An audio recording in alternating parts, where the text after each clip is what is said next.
훈훈해 고맙습니다 였습니다. 송지원 아나운서가 진행하는 KBS 창원 라디오 라이브 경남을 함께하고 계십니다.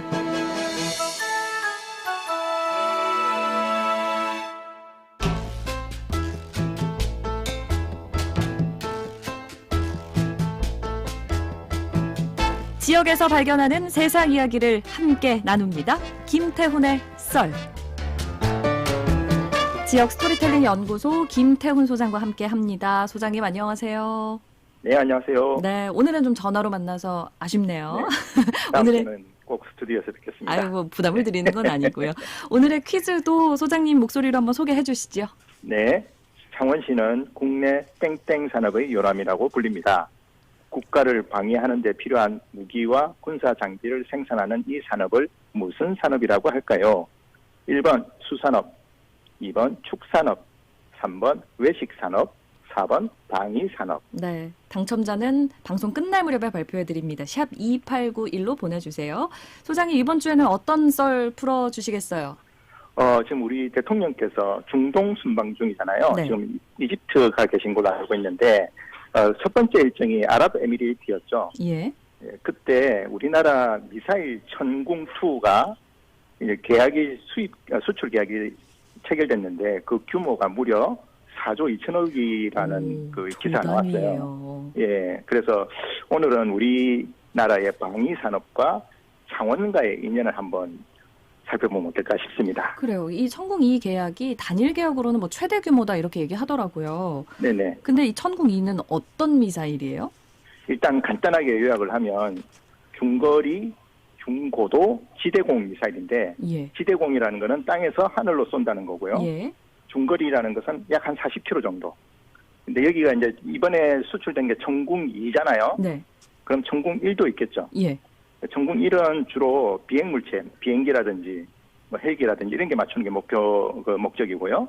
천궁2는 탄도미사일을 요격하는 것을 목표로 이렇게 일종의 이제 업그레이드된 미사일이죠. 아, 그럼 탄도미사일을 맞추는 거는 어떤 방어용이겠네요?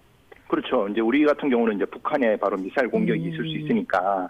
근데 이제 우리처럼 이런 탄도미사일에 대한 어떤 그런 위기를 느끼는 나라들이 꽤 있는데 네. 그 중에 하나가 이제 아랍에미리트입니다. 그래서 거기서 굉장히 이번에 천궁2에 굉장한 매력에 빠진 것 같고요. 예. 그다음에 이 천궁2와 관련된 개발사가 세 개 회사인데 LIG 넥스원, 한화 시스템즈, 한화 디펜스가 이렇게 세 개 회사인데 이 세 개 중에 하나 디펜스가 우리 창원에 있는 기업입니다. 그렇죠. 예, 하나 디펜스가 그 미사일 발사대 관련된 기술을 갖고 있다고 합니다. 근데 지난해 그 2021년에는 방위산업 수입액보다 수출액이 많은 첫 해다 이렇게 네네. 대대적으로 보도가 났었거든요.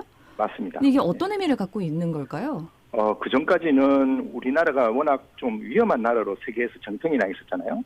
분단 그래서 국가라서. 그 코리아 디스카운트라는 말도 예. 있었고 언제 또 전쟁이 날지 모른다 이런 것 때문에 우리도 늘 노심초사할 수밖에 없었고 그렇죠. 그래서 이제 우리도 뭔가 이렇게 무기 수입을 굉장히 많이 하는 나라 중에 하나였습니다. 네. 그런데 이제 우리나라 사람들이 대단한 게 그냥 수입만 하는 게 아니라 우리 기술력을 이제 키우자 이런 것들 때문에 이제 우리도 이제 투자를 굉장히 많이 했죠. 네. 물론 이제 그 과정에 좀 이런저런 부정 비리 이런 것도 없지는 않았습니다. 아마 기억들 하실 텐데 린다김 사건 기억하시나요? 네, 기억납니다. 사실 이제 그런 뭐 사건 사고가 없지는 않았지만 그게 사건화됐다는 것은 우리가 자정 능력이 있었다는 거잖아요. 그런 어떤 뭐 폭로라든지 이런 자정 활동의 그 과정을 거치면서 지금 우리가 이 자리까지 온 것 같은데요. 예. 2016년도 기준으로 봤을 때 방산 수출 규모가 세계 10위였는데 이번 작년을 기준으로 6위로 올랐었습니다. 그래서 우리나라가 이제 명실상부한 방위산업 강국이 된 거죠. 그만큼 기술력도 많이 올라왔다고 봐야겠네요. 네네. 근데 소장님이 초반에 이렇게 얘기하셨잖아요. 방위산업과 창원의 인연을 말씀해 주신다. 네네. 그 인연이 어떻게 시작됐어요? 언제로 거슬러 올라가야 돼요? 좀 이게 우리가 창원이 처음 만들어졌을 때가 70년대 초반이거든요. 네. 기획됐을 때가. 네. 그리고 이제 80년대 초반부터 본격적으로 이제 공단화가 되는데 그때 이제 이 계획을 세웠을 때 대통령이 박정희 대통령이었죠. 그때만 해도 우리나라는 전쟁에 대한 공포가 굉장히 컸을 때입니다. 그렇죠. 예, 그래서 방위 산업과 관련된 우리 어떤 그 기술력을 높여야 되겠다는 생각을 하면서 그 전쟁의 위험이 있기 때문에 가장 남쪽에 그런 어떤 단지를 만들어야겠다 생각을 하신 거죠. 그게 창원이었군요. 그렇죠. 그게 이제 창원으로 이제 낙점이 됐고, 그래서 이제 그때만 해도 저도 어릴 때 기억이 납니다. 아마 M16 관련된 그 총 있죠. 소총 만드는 거라든지 탱크, 장갑차 이런 것들을 저도 어릴 때도 있었거든요. 그래서 이제 그런 어떤 목적을 갖고 만든 도시라서 지금도 우리 창원이라는 도시 구조를 보면 그런 흔적이 좀 남아 있어요. 대표적인 게 우리 지금 도청이거든요. 네. 그 도청이 처음에 기획될 때 전쟁이 일어나면 전부 청사로 쓴다는 계획을 갖고 만든 그 건물이 바로 지금의 도청 건물입니다. 그러니까 전쟁이 났을 때 임시로. 그렇죠. 임시 수도가 창원으로 오면서 여기가 이제 정부 청사가 된다라는 계획을 갖고 이제 설계가 됐거든요. 그래서 네. 보면 좀 이렇게 굉장히 좀 권위적이지 않습니까? 이게 언덕을 올라가면서 다른 지역에서 볼 수 없는 어떤 그런 도청의 디자인이죠. 그러네요. 그 앞에 그 대로도 막 8차로로 이렇게 되어 있는 것도 어떻게 보면 그런 의미가 있겠어요? 그렇죠. 그 이제 권위를 좀 나타내는 좀 그런 의미가 있고요. 그다음에 창원대로가 있잖아요. 예. 굉장히 원래 이제 그게 활주로도 겸용하려고 만든 건데 거기 거기를 보면 아파트가 이제 도로변에 아파트가 있지 않습니까? 네. 그런데 전부 다 남쪽에만 있죠. 북쪽에는 없고. 그러네요. 예, 북쪽에는 좀 이렇게 그 완충 녹지가 있고 남쪽에만 이제 아파트들이 쭉쭉 들어서 있는데 맞아요. 그게 이제 그 공단을 보호하기 위한 방위산업체를 보호하기 위한 정말요? 일종의 가림막 같은 역할이었습니다. 그러니까 저도 좀 약간 이게 생뚱맞은 위치에 있다 싶었거든요. 네네. 근데 그런 의미가 좀 있었네요.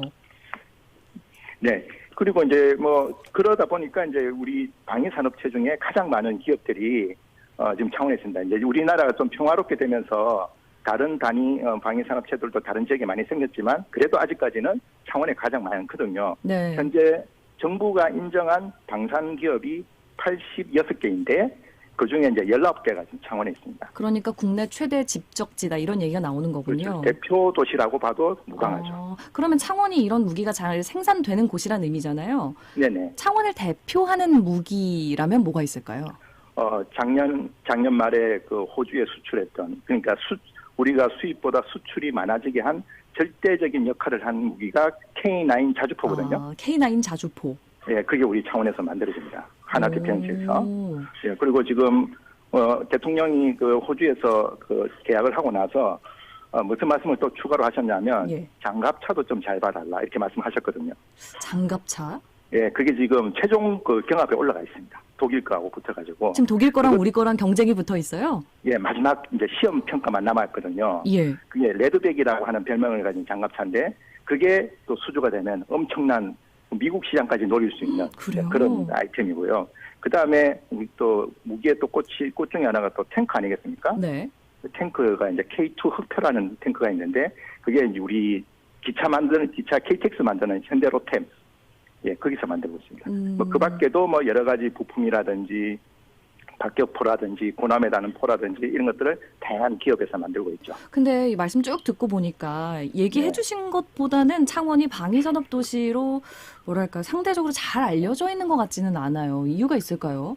저는 이게 과거와 이어진 어떤 그런 문화가 때문인 것 같아요. 왜냐하면 옛날에는 이런 것들이 이제 군사 보안에 해당됐기 때문에 철통 보안을 지켜야 했었거든요. 그러니까 알리지 않는 게 미덕이었군요. 그렇죠. 그래서 이제 알지만 또 다 이렇게 얘기를 못하는 그런 분위기였는데 지금 이제 우리가 시대가 바뀌었잖아요.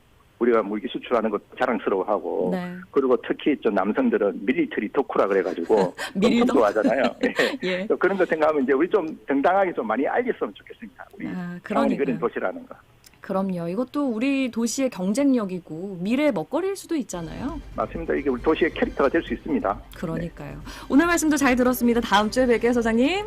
감사합니다. 네, 지금까지 지역 스토리텔링 연구소 김태훈 소장과 함께했습니다. 오늘 정말 많은 분들 문자를 보내주셨어요. 퀴즈 정답은 4번 방위산업이었습니다. 1034, 1344, 0814, 2224, 4432 이 5분께 커피 교환권 선물로 보내드릴게요. 맛있게 드시고요. 금요일 준비한 순서 여기까지입니다. 저는 아나운서 송지원이었습니다. 함께 해주셔서 고맙습니다.